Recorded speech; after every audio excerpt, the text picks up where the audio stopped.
I run multiple different seminars, but mostly on the Addressing Problems module, where students work on a particular project for the entire semester, and they're charged with the responsibility of applying psychology to that project.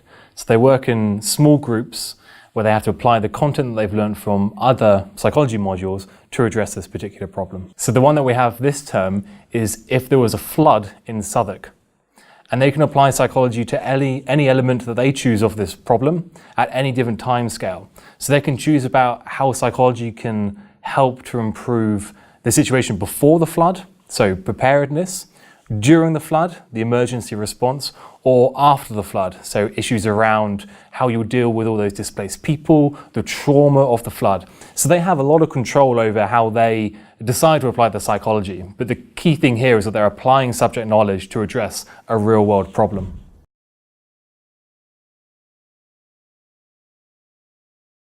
So at the beginning, they're quite structured.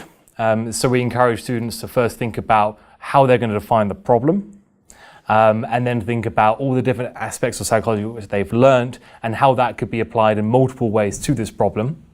But as the term goes on, it becomes less structured.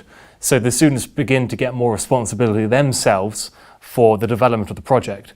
So this module is not about understanding the content per se, it's about group work, and it's about applying that psychology to a problem. So one of the things that we're really interested in is how they structure their time, how they structure putting together this project. And at the end, they write a reflective piece of work on this, which tells us as examiners how they managed the project, how they communicated with group members.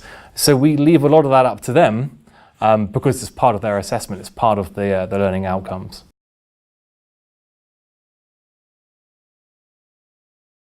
Well, the first thing is to remember why we give feedback at all.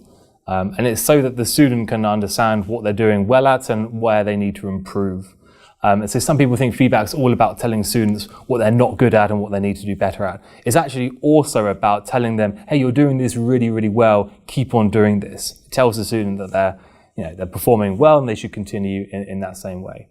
I like to package feedback so that for every bad thing or any case for improvement, you're also telling the student something that they do very well. I think that's very important. Ensuring that they know how to improve. So not just telling the student, this isn't very good, but saying, this is why it's not very good, and this is how it could be better. So always empowering the student to take ownership over their own development as a student.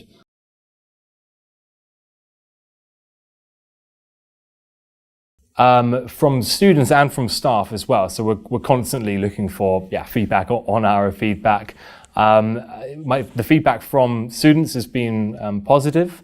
I think that's mostly because I try to be empowering in how I communicate with them. So it's always, this is something which could be improved. This is how you would do it, rather than just this is something that's not very good, but also telling them the aspects which are good.